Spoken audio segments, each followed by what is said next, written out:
Hello, friends. Welcome to the Case for Life podcast. We're glad to have you with us. We aim to help you defend your pro-life views in an increasingly secularized culture. Have you ever had a friend say this to you? Hey, my husband and I used IVF, and we had leftover embryos, and we donated them to research. Are you saying we committed murder? Is that what you're saying? I'm going to answer that question in this episode. First of all, if you have not joined us on our social media pages, please go there, like our page, and refer it to friends and spread the word about what we're doing here. You know, IVF, in vitro fertilization, is going to become a very big pro-life issue in 2025 and beyond. In fact, it's very clear that the Trump administration is out to support it, despite some pro-life advocacy principles they communicate.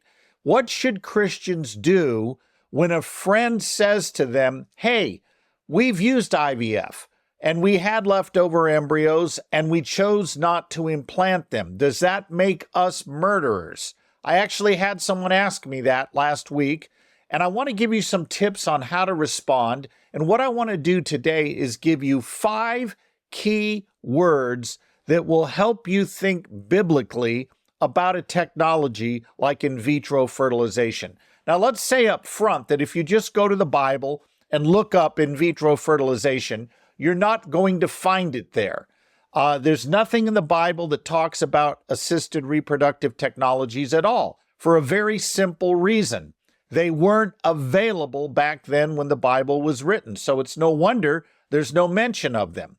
Scripture is written to specific people in specific contexts during specific historical periods, and the scriptures are aimed to address their needs, their relationship with God. It's not a complete ethics book that handles everything we deal with today. However, it does not mean that there are no principles we should look to in the scripture to help guide our decision-making on things like in vitro fertilization, or abortion, or physician-assisted suicide, or a number of bioethical issues. But specifically with IVF, in vitro fertilization, there are principles we can learn from Scripture, and I'm going to give you 5 key words today that will give you an easy memory way to hang the biblical truths that we're going to look at today on. You'll be able to say, wow, that word triggers what I need to think about that. And hopefully that will give you an easy handle for recalling this for when you have discussion with friends, when you are dealing with people who are asking the questions I was asked last week. So let's jump in. First of all, let me define in vitro fertilization. In vitro fertilization is where we take and we give a woman very heavy hormonal drug treatments so that she releases multiple eggs in a given cycle. We then harvest those eggs through a surgical procedure, which, by the way, is no cakewalk. It's a tough thing for a woman to go through. We harvest those eggs surgically.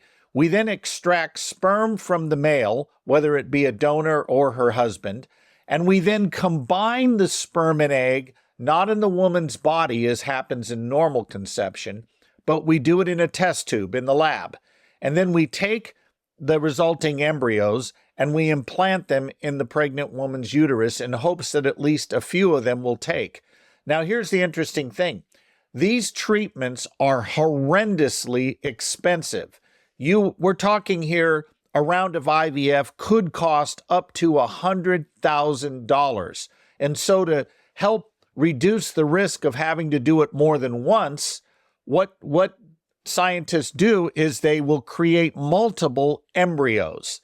They won't just create 1 or 2, they will create up to 15 perhaps, and then they will freeze the ones that are not immediately implanted. Now, there's another step in here, and this one, as we'll see in a moment, is very problematic for the Christian. These embryos are then screened for possible defects, and they're actually given a gradient rating, A grade, B grade, C grade, as to their likelihood to become viable pregnancies. And only those with the highest gradient rating are implanted. The rest are discarded or donated to research, but they are not implanted in the woman's uterus. That's the essential method of IVF, how IVF is done. And up to, I think it's 3% to 7% max of these embryos that are created are actually brought to birth. Only 3 to 7%. The rest are left over. The rest are left on ice or donated to research. Only 3 to 7% actually result in live births. So as you can see, one of the initial problems is that there are a lot of excess embryos. In fact, that's the first key word, excess.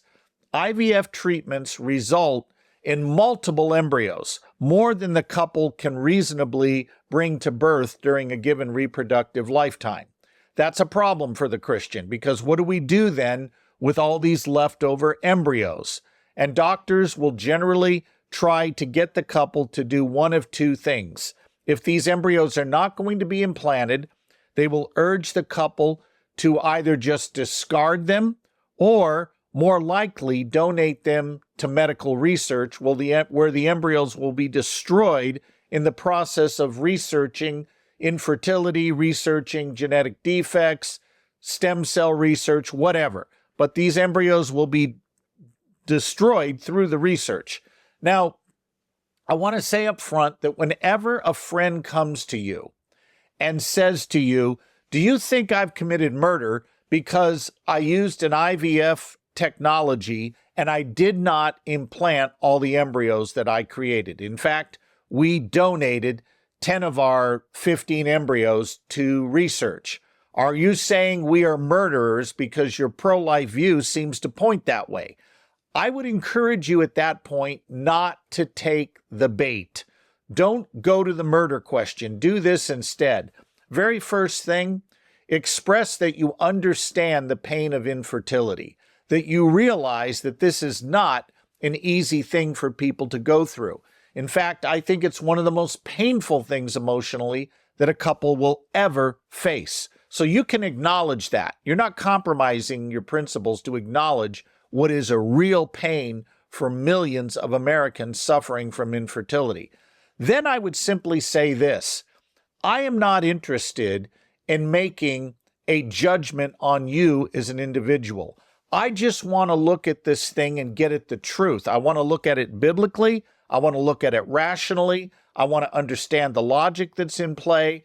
And I can judge a behavior being wrong without judging you being wrong. And I have no interest in making a judgment on you. I'm going to leave that with the Lord to do. I just want to look at what's the right thing to do and look at the best arguments, pro and con, and stop there. And that's how you should always approach this. By the way, this works with abortion. When somebody says to you, "Okay, well, I've had an abortion. Are you calling me a baby murderer?" I would not answer that question directly. I would again go back and say, I'm not interested in labeling you. I am interested in getting at the truth about what's right and what's wrong, and I'll leave the judgments to God. And I think you're within your rights to do that. In fact, I think you're safe to do that, and it allows you to focus on the evidence and the reasoning rather than getting people defensive because you're judging them. All right, so the first key word is excess. When IVF treatments are used, the embryos that are created far exceed the number the couple can reasonably implant and bring to birth. And so you have all these leftover embryos, the majority of which are going to be discarded either through research or simply being let to die. Now, there is a third thing that could happen to them. They are stored indefinitely on ice, but again, that still raises the question, what do we do with them? So that's a problem. Excess, that's the first key word. Here's the second key word when it comes to IVF: screen. In other words, once these embryos are created, they are not simply all implanted. No. What happens is the IVF technicians will screen them for defects. It's literally a search and destroy mission. They will go in and test each of the embryos to see how fit they are to become a viable pregnancy. And those that are deemed unfit will be discarded or they will be donated to research. And that is, again, an ethical problem for the Christian because the biblical worldview is very clear. All humans have value. because they bear the image of God. And because they bear the image of God, the shedding of innocent blood, meaning the intentional killing of an innocent human being, is strictly not allowed in Scripture. Exodus 23:7 teaches this. Proverbs 6:16-19 teaches this. Matthew 5:21 teaches this. And a host of scriptures where God calls his people to moral account for indulging in shedding of innocent blood, or hands that shed blood. And those scriptures are multiple, and we can't go into all of them today, but they are there. All right, that then raises us one question to answer. Are these embryos human beings? And the unequivocal answer is yes, they are. Now, some Christians might say, well, wait a minute.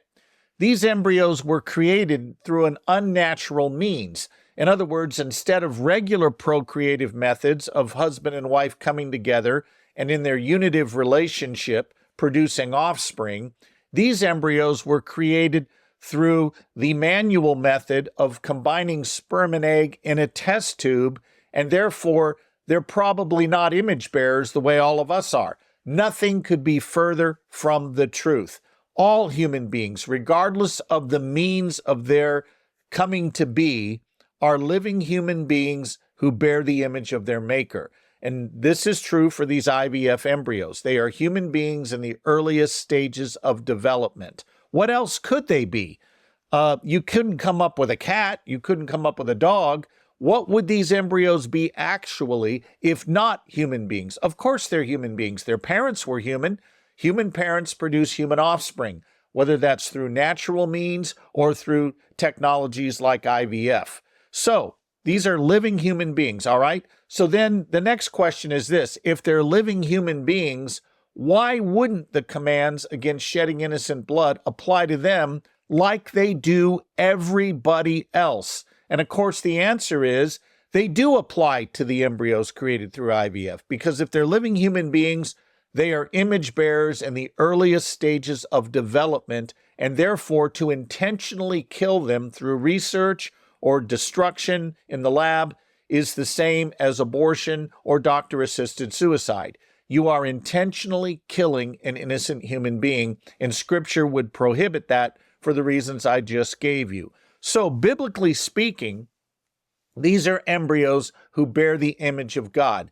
But there's something else we need to think about as believers, and it's this, that there's a worldview behind the idea of using excess embryos for medical research or simply discarding them.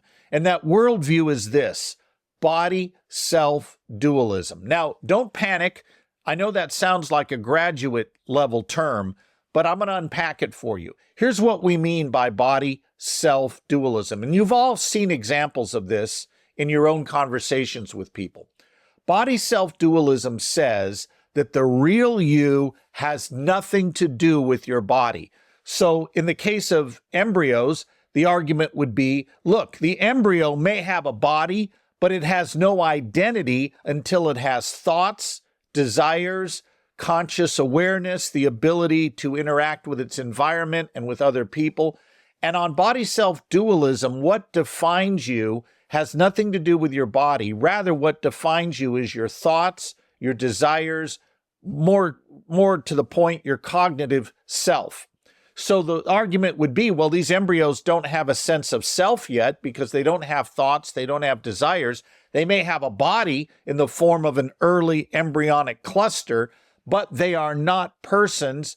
There's no identity there. There was no you there at that stage of development because you didn't have immediately exercisable thoughts or desires. That's body-self dualism. Now, I think you can see how that concept of the human person applies not only to embryonic stem cell research, not only to IVF, not only to abortion, but also the whole debate over transgenderism. A guy could say, I'm a man, but I'm really a female. I'm a female trapped in a man's body.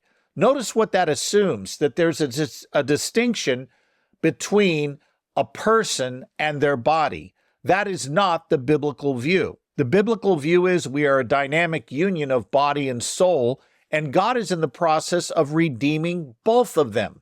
Our ultimate destiny as Christians is not to be free-floating spirits. We are going to have bodies. When Jesus rose from the dead, he did not rise as a ghost. He rose with a glorified and perfected body, one that will never again be subject to injury, death, decay, and that's exactly what's going to happen to all of us. Paul is very clear in 1 Corinthians 15 that when we rise the same way Christ did. Christ was the first fruits of all who believe in Jesus. They will rise from the dead with glorified and perfected bodies. So the Bible puts a very strong emphasis on the importance of the body. It is only our secular culture that wants to bifurcate between the two and say there's a distinction between a person and their body. The body is just mere physical matter. You can do whatever you want with it. The real you is your thoughts, your desires. So when couples go for these counseling appointments before they engage in things like IVF, and they raise questions about, well, what do we do with these leftover embryos we're going to create? Often what researchers will say to them is, well, don't worry about it. These embryos have no thoughts. They have no feelings. They're not self-aware. They don't feel pain. There's no identity there for you to worry about destroying. Well, that is not the biblical worldview, and it's certainly not the pro-life view, where we recognize that there's a tight integration between body and person. They're not separated the way our secular culture separates them. Now, what's also interesting about this is every time people want to separate person from body and justify destroying the body, here's the problem. They always pick out traits that they never argue for as being decisive. For example, people will say things like, well, these embryos don't have thoughts yet. They don't have self-awareness. They don't value their existence over time, to quote someone like Peter Singer or Michael Tooley. Okay, well, wait a minute. Why are those traits value-giving in the first place? Why do I have to value my existence not to be killed? A suicidal person doesn't value their existence, but we still try to save them from taking their own lives, right? A slave could be conditioned not to value his freedom, not to value his life. He may be conditioned to see himself as utterly worthless, but that doesn't mean he is worthless. Our desires sometimes do not align with reality, but on body self-dualism, your immediate desires determine your identity, and therefore your rights spring from your identity, not what you are ontologically. Now, on the pro-life biblical view, what you are ontologically is a human person from the moment you begin to exist. We don't distinguish body from person. We see them as unified. But on body self-dualism, of course, we segregate these things out, and the results can be terribly destructive. Let me give you just a few examples. If your rights are based on having desires, for example, there would be nothing wrong with indoctrinating a slave so he no longer desires his freedom. There would be nothing wrong, for example, with a surgeon altering the brain of a developing embryo before it has the capacity to desire anything, and altering that brain to the point where that child will never have desires. And then when the child is 5 years old, he is killed so his bodily organs can be harvested. There's nothing wrong with that on body self-dualism, because after all, if the real you is your thoughts, your identity, and your desires, and you don't have any, then there's no you there. All there is a body. But that seems to be the logic that's in play here. We justify discarding these embryos or donating them for destructive research on grounds that there's no person there yet, because there's no thoughts there, there's no identity there. It's just a body, and we're free to do whatever we want with physical matter. So that's a very problematic view of the human person. I would also add that oftentimes what parents are told is, well, these children haven't implanted yet, and until they implant, there's no human being present. That's just wrong from an empirical point of view. Human life does not begin with implantation. It begins when you combine the sperm and egg together, and once that fertilization process is complete, sperm and egg die, they cease to exist, and you have rise to an ontologically new being that is neither the mother, neither the father, not sperm, not egg, but a distinct, living, new human being. That's the science of embryology. So parents are often being misled at the worldview level. They're being told, hey, these embryos have no sense of self yet. It's okay to kill them. There's no person there. Or they're being told factually wrong scientific evidence. They're being told, oh, these kids haven't implanted yet. These embryos aren't implanted. Therefore, they're not human beings yet. That's simply false. Human life commences at conception, and the medical literature is absolutely conclusive on that point. So it's very important that parents understand that they are going to be told a lot of misinformation about these excess embryos. So that first key word is excess. And then the second key word, as I mentioned a moment ago, is screen. What people want to do is screen these embryos for defects and say, well, they're not persons anyway, so we're not destroying anything. We're just grading the embryos based on their fitness for survival. That may work in a Darwinian universe. It does not align with a Christian worldview. Third thing you need to think about, or third key word that will help you here, is the word support. Very important that we understand that when we engage in something like IVF, we are supporting an industry that has an absolute callous attitude toward human life. That industry is absolutely fine with creating human life and discarding it when it is no longer useful to the parents or the researchers. And that raises an important point. Should Christians support an industry that is hell-bent on discarding human life without a trace of remorse if it's useful to do so? Should Christians support that industry? And I think we have to say no. Now, I can sense the pushback right now. People could say, well, nothing you're telling us at the moment proves that IVF is intrinsically wrong. It's only contingently so. It seems what you're saying, they say to me, is that what makes it wrong is how we treat the embryos in question. And that's true. I suppose you could think of a possible world where IVF technology could be used in ethical ways. But that doesn't mean that the contingent case is not without merit. And sometimes we face situations in life where it might not entail an absolute prohibition, but the contingencies are weighted so heavily against doing something that we ought to, if we're of sound mind and we have a moral conscience, point to the fact that the contingencies simply rule us out from making the choice we might make otherwise. And I think this is one of those cases. The contingent wrongs here are so massive and so numerous, it raises the question, should we even go there?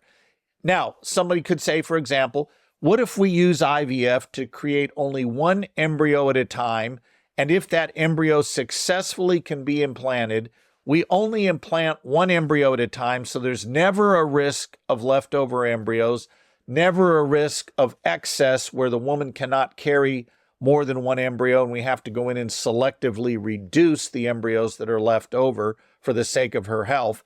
What if we could do it successfully that way? All right, there could be a case where that could work, but again, the cost will be horrendous and almost no one could afford to do that. You're talking multiple hundreds of thousands of dollars involved if you go through multiple rounds of trying to have a successful pregnancy through IVF. But I also think we need to ask this issue, and this leads us to our fourth important word, lessons. What lessons does IVF teach us about how we view human life?